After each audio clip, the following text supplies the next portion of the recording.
పరిశుద్ధమైన యేసుక్రీస్తు వారి నామములో ప్రతి ఒక్కరికి కూడా నా హృదయపూర్వకమైన వందనాలు తెలియపరుస్తున్నాను.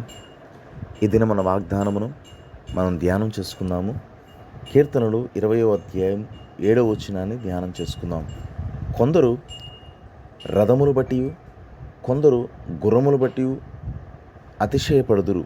మనమైతే మన దేవుడైన యెహోవా నామమును బట్టి అతిశయపడుదుము. పరిశుద్ధమైన గ్రంథము సెలవిస్తుంది, కొందరంట గుర్రమును బట్టి అతిశయపడతారు, రథమును బట్టి అతిశయపడతారు. మనమైతే దేవుని నామమును బట్టి అతిశయపడవారుగా ఉండాలని బైబిల్ గ్రంథం తెలియపరుస్తుంది. అతిశయపడతామని తెలుగులో రాస్తుంది కానివ్వండి, ఇంగ్లీష్లో అయితే నమ్మిక అని రాస్తుంది. కొందరు గుర్రముల మీద అంటే వారికి ఉన్న బలాన్ని బట్టి నమ్ముతారు, రథమును బట్టి నమ్ముతారు. ఆ రోజుల్లో, ఆ దినంలో రాజులు యుద్ధానికి వెళ్ళాలంటే ఎన్ని గుర్రాలు ఉన్నాయి, ఎన్ని రథాలు ఉన్నాయి, ఎంతమంది సైన్యం ఉన్నారు, ఎంతమంది వారికి యుద్ధ సామాగ్రి ఉంది అని వాటిని చూసుకొని యుద్ధానికి వెళ్ళి వాటి మీద నమ్మకం ఉంచేవాళ్ళు. ఇంత సామాగ్రి మనకుంది కనుక, ఇంత బలం మనకుంది కనుక, ఇంత శక్తి మనకుంది కనుక ఖచ్చితంగా మనం యుద్ధంలో గెలుస్తాము అని ఒక నమ్మకం వారు కలిగి ఉండేవాళ్ళు. అయితే క్రీస్తుని ఎరిగినవాడు, దేవుని మీద ఆధారపడేవారు ఎవరి మీద ఆధారపడతారంటే యెహోవా నామమును బట్టి అతిశయిస్తాడని లేఖనం సెలవిస్తుంది. మనందరికీ బాగా తెలిసిన వాక్యము గొలియాతు, దావీదు.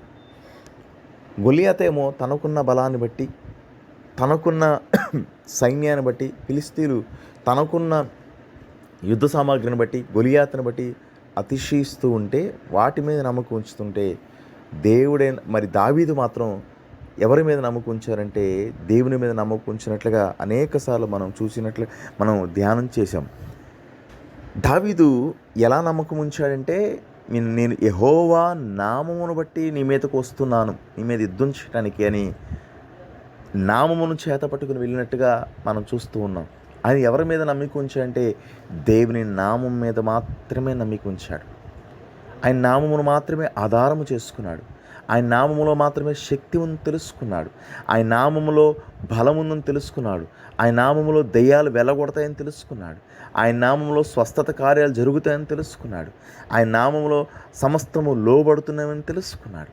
ఈ ఉదయకాల సమయంలో మనం కూడా ఆయన నామముందు విశ్వాసం ఉంచేవాళ్ళగా, మన బలమును బట్టి, మనకున్న ఆధిక్యతను బట్టి నమ్మిక ఉంచగా, దేవుని నామం బట్టి అతిశయించేవారుగా, దేవుని నామం బట్టి నమ్మకం ఉంచేవారుగా మన జీవితాలు కొనసాగించినట్లుగా మనం ప్రార్థన చేసుకుందాం.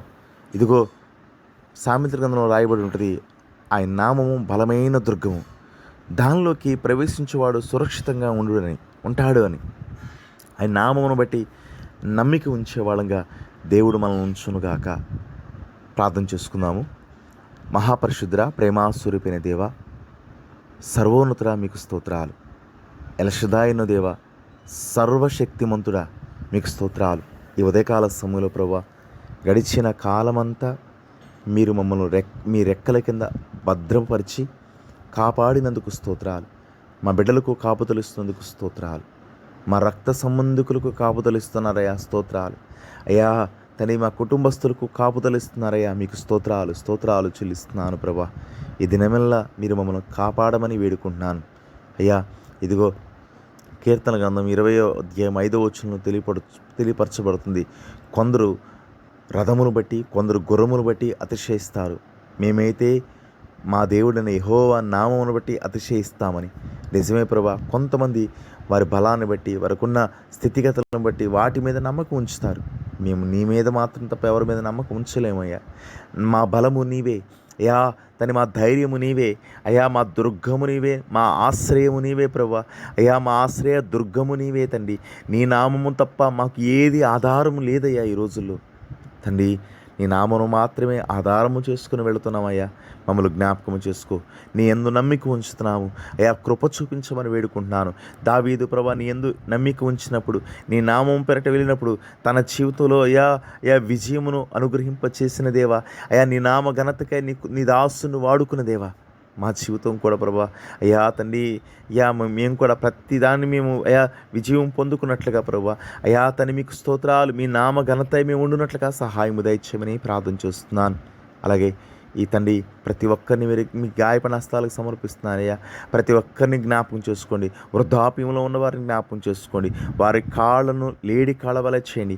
మంచి ఆరోగ్యము దయచేయండి ప్రభా. మోకాళ్ళ నొప్పి నుంచి విడిపించండి.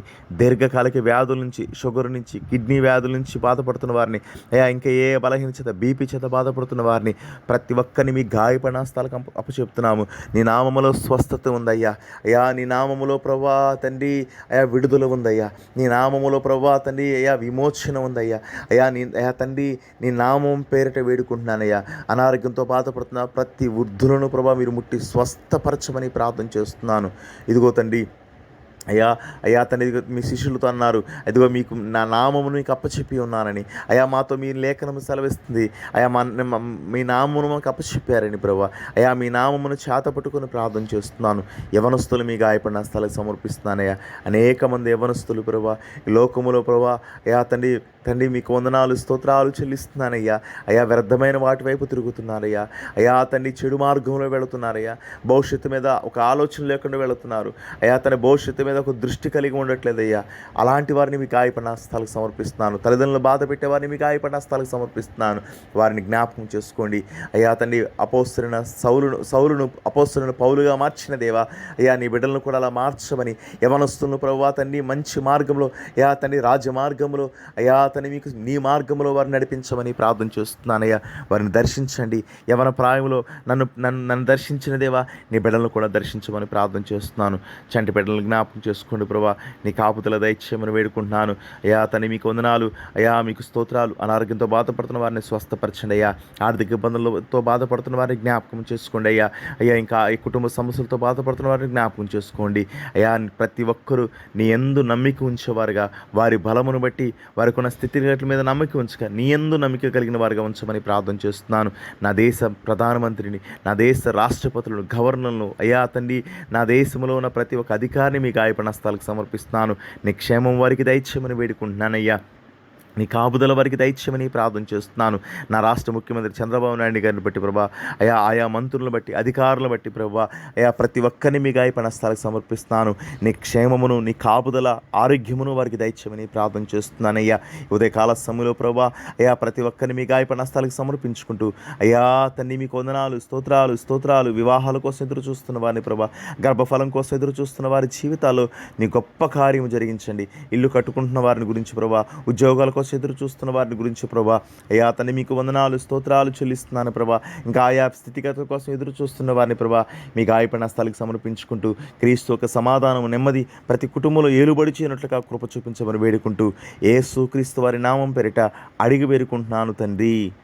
ఆమేన్. దేవుని కృప మనందరికీ తోడే ఉండునుగాక. ఆమేన్.